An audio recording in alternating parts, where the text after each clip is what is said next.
Greetings, Someday News viewers, and welcome to another episode of Intellectuals Explaining Obvious Things. Today, we tackle a pressing issue that threatens to unravel the fabric of our progressive utopia, the absurd notion of forgiving trade labor certifications. Yes, you heard that right. Those pesky credentials that allow plumbers, welders, and electricians to fix our toilets, build our bridges, and keep our lights on. Why should we not forgive their measly debts? Because it's not the American way. The moral superiority of college debt. Let's start with the obvious. College students are the real victims here.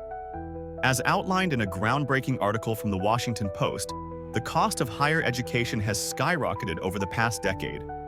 Students, bless their hearts, had zero choice but to sign up for $100,000 loans at 18 without so much as a calculator or a clue. They were too busy learning about social justice, never-ending protests, and gender fluidity and the abolishment of two-gender non-scientific theory. Only truly educated people would take time to bother with trivial matters like financial literacy. The result? A generation of social justice warriors, climate activities, progressive aficionados drowning in debt, unable to afford their fifth daily frappuccino. This, dear viewers, is a human rights crisis. Compare that to trade laborers who apparently breeze through life with their $5,000, $8,000 certification debts, as reported by the National Center for Education Statistics and Training, NCST, and the National Bureau of Economic Research. These workers, with their infuriating ability to make ends meet, are out here buying homes and starting families, nuclear families no less. It's very problematic they subscribe to such outdated norms when they could be investing in critical race theory or gender education. Clearly, their financial stability is an affront to progress. Trade laborers, the unforgivable overachievers. Now, let's consult the wisdom of Professor Justin S. Affordable, Ph.D., a luminary in the field of trade labor studies, because apparently that's a thing. He argues that forgiving trade labor certifications could tank the economy. Why? Because skilled tradespeople are the backbone of society, fixing our homes, businesses, and infrastructure. If we forgive their debts, they might stop working. Imagine a world where your leaky faucet goes unfixed because your plumber is too busy celebrating his debt-free life. Chaos, anarchy, wet socks. Moreover, trade laborers don't even need forgiveness. According to a study by the New York Times, 99% of them find employment after certification and earn enough to live comfortably. Comfortably? Can you imagine the audacity?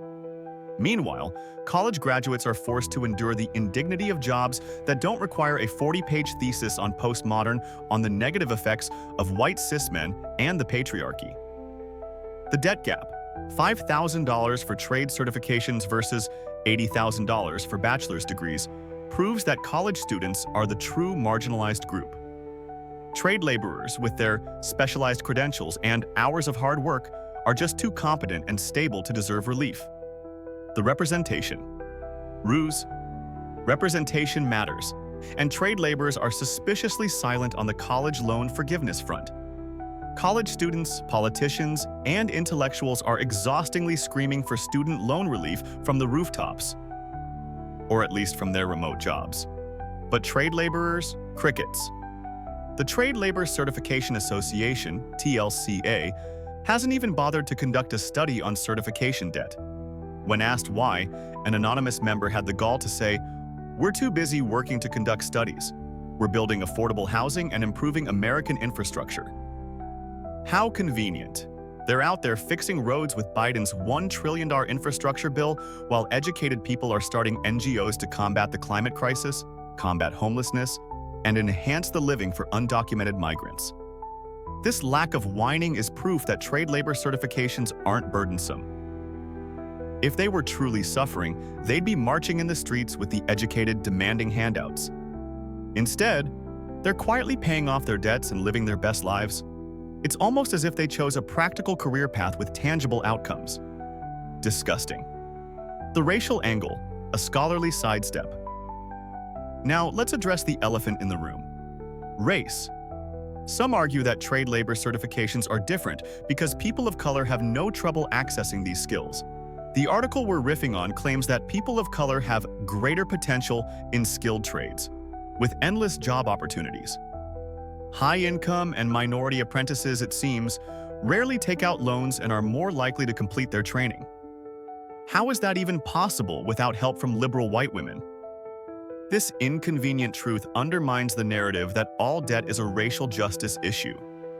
But fear not. Scholars are experts at ignoring data that doesn't fit their worldview. Let's just say that trade laborers are privileged in their ability to work hard and move on.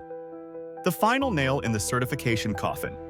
Forgiving trade labor certifications would be a slap in the face to those who've already paid their dues. Imagine the injustice. A welder who spent years honing their craft only to watch a newbie get their certification debt wiped clean. It's like giving everyone a participation trophy for showing up to a job site. Plus, it's unfair to college graduates who've sacrificed their financial futures to learn about the cultural significance of memes. Trade laborers don't complain, so why reward them? Let them keep their calloused hands and their paid-off pickup trucks. The enlightened demand forgiveness for real struggles. To end on this note, trade labor certifications must remain unforgiven. They're too practical, too affordable, and too tied to the economy's survival. College debt, on the other hand, is a noble burden, a badge of honor for those who've dared to dream of a world where pronouns are more important than paychecks. So let's raise a toast to the scholars, the intellectuals, and the perpetually indebted. Trade laborers can keep their wrenches. We'll keep our moral superiority. Thank you for watching Someday News, America's best realish news source. News so fake, it's real. News so real, it's fake. This will be news someday.